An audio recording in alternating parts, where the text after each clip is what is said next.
Hey y'all, I'm back with my April 2026 reading wrap up and also to go over my May TBR and to show you my newest book mail. So stay tuned. Welcome back to Books with Kimberly. Don't forget to like, comment, share my channel, and subscribe. Y'all, I'm back with my April 2026 reading wrap up. It's been too long. The girl's been busy, but I am back to go over the 5 books I read in the month of April. I also, at the end of this video, want to go over some of the books that I'm reading or plan on reading in May, and also my newest book mail. So let's get right into it. Starting with my April 2026 reading wrap up, I read a total of 5 books. One of them was an ebook and the other 4 were audiobooks. I will say that my April list is very diverse. I only read 1 book by a Black author and the other 4 books were by non-Black authors, but one of them was by a brown author. So let's get into those books. My first book is Devout by Takerra Allen. This is book 1 in her Devout series. I do think this book was pretty good. We get introduced to the main character, who is Nikesha. She's fabulous, beautiful. She's in a relationship with Danny, who literally owns New Jersey because of his street affiliations and what he does in the streets. Everybody fears him. The story goes back and forth between when Danny and Nikesha first met. When she was 19, he was 26, 27. So there is an age gap for anybody who does not like to read books with an age gap. She was in college. He's into the street life. And then we're in the present day where he's still in the street life, but they have a 4-year-old daughter and they are engaged to be married. And I did like the back and forth because honestly, I do not like to read books where the couple is already together. I don't want to read about the ups and downs of y'all relationship. I need that cute meat. I need y'all meeting for the first time. And we did get that. I gave this book 3.5 stars. I will say, y'all know I am a fan of plot-driven stories, even when it comes to my romance. We're jumping from the present day to the past. And I'm just like, what is the point of all of this? You don't find out what the point is to literally like the last 20% of the book. What I will say without spoiling anything is that Danny has like 2 sides of him. He is this guy in the streets, and then he is this guy who is just the book husband of the year when it comes to Nikesha. She starts to be reminded of that street side of him that everybody fears. She's devoted to him, but she does have her fears when it comes to that other side of him. And so we get some very good character development at the very end. This book does have a part 2, and so I do like the way the book ended. It wasn't like a cliffhanger, but you want to know more about this couple and where do things go from here. So I am interested in reading that second book, and maybe I'll get to it this month. The next book is An Ember in the Ashes by Sabaa Tahir. This is the book by the brown author. I thought this book was really good. It's giving YA fantasy, a little bit of dystopian. I like the world building in this book. So we get introduced to this main character who is Lally. Lally is what they call a scholar. And basically they're the scholars and the marshals. The marshals are oppressing the scholar society. And then of course there's the rebellion. Some marshals, they come through and take her brother, and they also attack her grandparents who she is living with, which leaves Lally out to defend herself and also to figure out how is she going to free her brother and find out where her brother is. She asks for the help of the rebellion, which is a group of scholars who are trying to take down the marshals, of course, to free the scholars. And there are some very risky things that she has to do in order to get their help. The biggest thing is she must go be a slave to the commandant who is at this Black Cliff Academy, and that is where they train people to be masked. And these masks are basically assassins for the emperor. One of the masks is the main male character, who is Elias. And Elias is an interesting character because Elias is trying to desert his duty as a mask. He does not believe in what the marshals are doing, which is oppressing the scholars. He wants nothing to do with it. He wants his freedom and to live his life. And so this is a very interesting story because the two of them You're trying to figure out how are they going to cross paths, when are they going to cross paths. What I like by this book is that the characters, they all have really good motives to what they're doing. Pacing was good, characters were good, world building was good. So overall, I have no critiques, and I give this book 5 stars. It is a part of a series, so I'm looking forward to continuing this series. The next 2 books are by Ali Hazelwood. The first one is Bride. This was a very interesting read for me because this is one of those paranormal romances, because this is about vampires and wares. I think in this society we have wares, vampires, and we have humans. And in order for them to not kill each other, they have all these political things going on. One of the things that has to happen in order to keep the peace in this world is that a vampire, who's the main female character, Misery, must marry a were, who is her love interest, Lo. I really like the banter between the two of them and her being so snarky and funny. The plot wasn't as strong. She is trying to find her best friend. That's one of the biggest reasons she even decides to go through with this wedding. That's really the premise of things, of her just kind of getting used to living in the were community, and they're afraid of her. They don't trust her. So you have a lot of political things happening.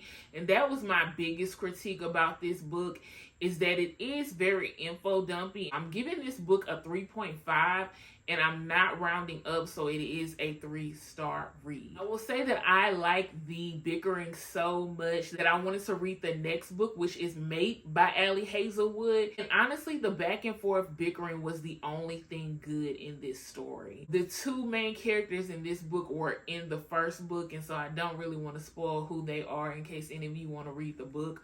But I did give this book 2 stars. I just feel like the plot wasn't as strong. This is one of those paranormal books where there are fated mates. And so in this book, the 2 main characters being fated mates is the big premise. But the 2 of them aren't together. It wasn't horrible, but I really didn't like it. Last book that I finished in the month of April is That's Not My Name by Megan Lally.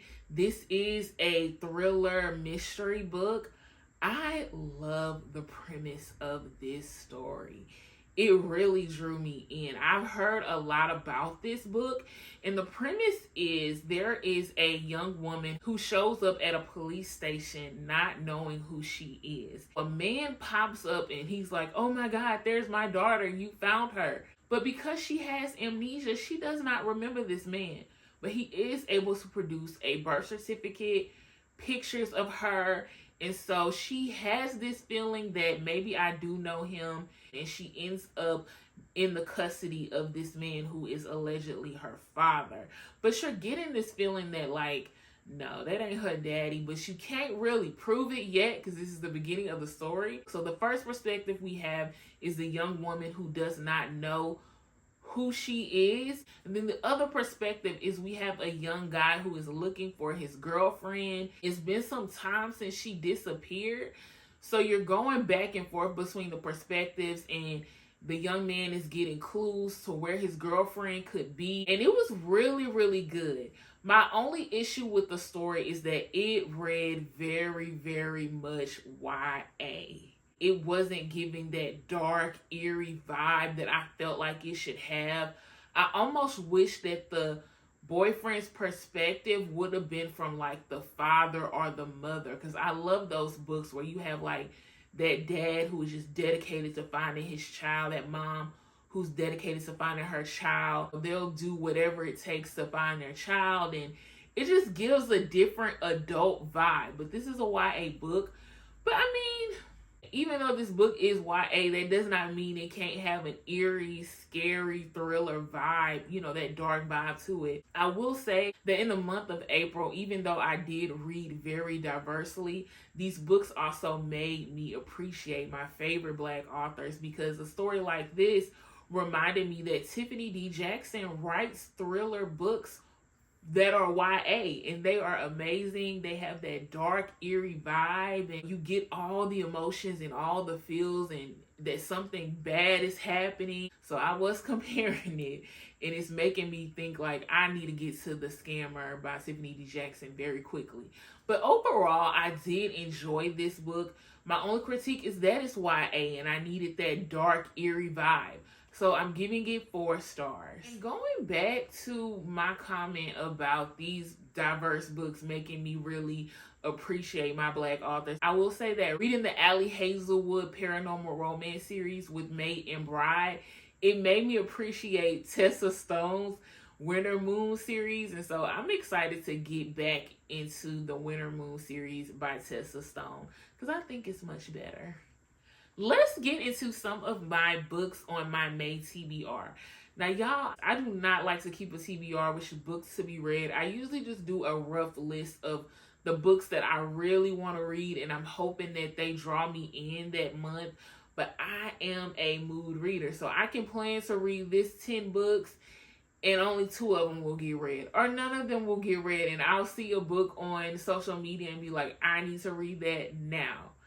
Right now. Like, even though I have some books I want to read, I'm like, maybe I should try Daggermouth. I've been seeing everybody talk about Daggermouth by H.M. Wolf, so I'm like, should I start reading that one? I don't know. It depends on my mood, so we'll see. I want to start off talking about the book I literally finished reading this morning, and that is Truce of the Matter by Charity Shanae. This book was such a cute romantic read, and it wasn't just cute. It did have depth to it. I like the 2 main characters. What I loved about this story is we get introduced to the 2 main characters, who are Rex, who's a former boxer, and then we have Truce, who is working in her family's restaurant. The book starts off pretty sad because Truce's family is going through a big transition. They suffered a loss very early in the book, and so she is dealing with the emotions of that loss. And then we have Rex, who comes in, and he's just so supportive and loving, and he's also dealing with some family issues. What I really liked about this romance story is that this wasn't one of those romances where the relationship is being tested. Both characters have their own external and internal issues, and what this relationship does is it gives them that safe space to cry and to be emotional and to get the support that they need. And I have not read a book like this in a while. Maybe This Could Be Us by Kennedy Ryan gave that vibe to, where the author doesn't give you that third act breakup, and it's not should I be with him, should I not be with him. It's just a quiet, slow burn relationship. Both characters, they aren't having to sacrifice something to be together. It's almost like this relationship is exactly what they need. It's perfect timing. It's just really beautiful, and I appreciate stories like this. So I'm giving this book 4.5 stars, but 4 stars. It was really beautiful, and I can't wait to read more from this author. The next book, y'all, that I have been reading for the past 2 months is Red Rising by Pierce Brown. I literally have 100 pages left. This book is a roller coaster ride. I will say this is the kind of book I have been wanting to read for a long time. Probably since Hunger Games, which is funny because I never read Hunger Games. I felt like because I watched the movies first, there wasn't really a reason for me to go back and read the books. I feel the same way about Harry Potter, but I could be wrong because I read Color Purple years after seeing the movie. And honestly, Color Purple is one of my favorite books, if not my favorite books. But anyway, this is giving sci-fi dystopian greatness. It's this society that I could have never thought of and imagined. What happened is, in this society, Earth was dying, and so they decided to migrate to other planets. And the reds are the colors who are every day risking their lives in the mines to mine oxygen. I don't know if it's oxygen. It's something they mining and trying to build the planet up so that the other colors can come from Earth over to these planets and start living comfortably. So every day they're being told, you're making a sacrifice. You're making such a sacrifice so that everybody can come over here. But they have such poor conditions. They're barely getting food. They're barely getting health care. It's such a struggle living life as a red. And so this book just puts you on a roller coaster because you realize that there are a lot of lies that are happening with this society, y'all. And my mind was just blown. Like, I don't even want to say too much because I don't want to spoil it. But this book is giving 5 stars. The thing is, I haven't finished this last 100 pages because I feel like a betrayal is about to happen. My anxiety don't want to read the betrayal that this book is about to end on. But what I will say is that I am enjoying this book so much that my first book mail book that I want to show y'all is Golden Sun by Pierce Brown. So I went ahead and purchased the second book in the series because this first book just has me in such a chokehold. I will say this is another diverse read for me. But what's interesting is that reading these books makes me think of N.K. Jemisin. Reading Red Rising made me want to get back into The Killing Moon, which I've read maybe like 15% of this book, but I wasn't in the mood for it. I just needed something different, but it's really good. It's dystopian sci-fi, and I want to get back into it. And I also have the second book to Killing Moon, which is The Shadowed Sun. One of my current audiobooks is The Seven Daughters of Dupree by Nikesha Elise Williams. And this book is giving multi-generational historical fiction where we're getting the stories of different generations of Dupree women. I'm at the very beginning of this story, but I will say within the first couple chapters I've listened to, I found myself confused about 2 of the characters. I found myself wanting to flip back. But when you listen to an audiobook, you don't know where you're flipping back to, especially if you listening while you doing other stuff. So this is a book that I am soft DNFing. I'm going to try to listen to it on audio again next week.